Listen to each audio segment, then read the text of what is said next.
ലോകം അതിവേഗം സാങ്കേതിക വിദ്യയിലേക്ക് കുതിക്കുന്ന ഈ കാലഘട്ടത്തിലും മരപ്പലകകളിൽ മഷി കൊണ്ടെഴുതി പഠിക്കുന്ന ആളുകൾ ഉണ്ടെന്ന് പറഞ്ഞാൽ നിങ്ങൾ വിശ്വസിക്കുമോ?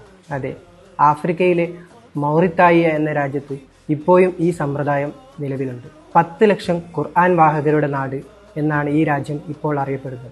ഈ രാജ്യത്തിന്റെ ജനസംഖ്യയുടെ ബഹുഭൂരിപക്ഷം ആളുകളും ഖുർആൻ ജീവിതത്തോട് പകർത്തിയവരാണ്. ഈ രാജ്യത്തെ മൗട്ടമൗലാന എന്നൊരു ചെറിയൊരു ഗ്രാമം.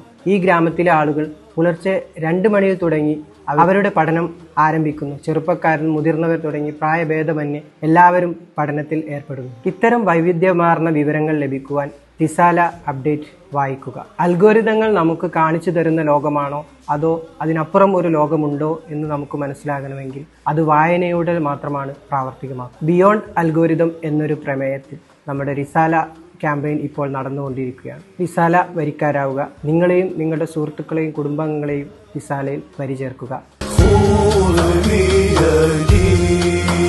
لك الحمد